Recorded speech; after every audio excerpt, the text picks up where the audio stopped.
I'm going to show you how to easily create self-assessments for ORF. I'm using the UFly assessment, the decodable passages. So I've created one and I'm going to click on it to open it. And I'm going to use the basic structure of it. It's really amazing because once you assign these to kids and they do them, you'll end up with a report saying their name, their percentage of accuracy, correct words per minute, and how many attempts that they made.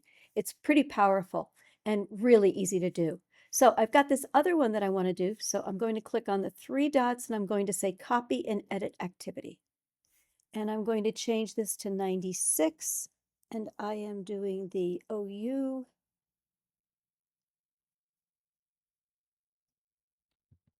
OW as OW.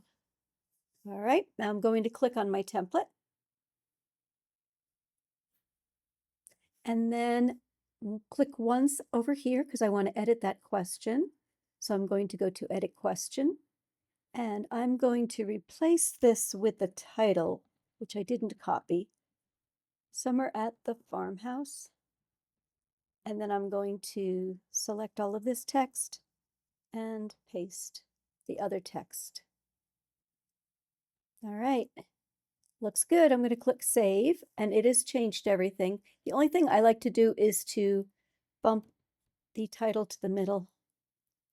And this text piece is a little bit shorter, so I think I can make it a little bit larger simply by clicking and dragging. Whoop, too much. You might need to reformat a couple of times just because you've copied from a PDF. If you type it out yourself, then you could do it that way, but this is so much quicker. Maybe. All right. That's all I need to do. Now I can just click on the check mark. It's going to upload it. I don't need to change the directions on it. I don't need to change the standard that's been tagged to this. I'm good to go once it gets uploaded.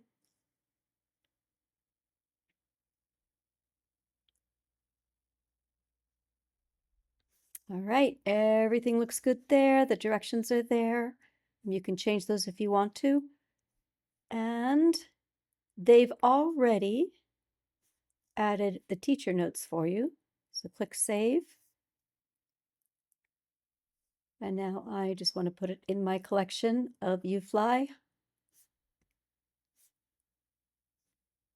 And I have my second one done. So quick and easy.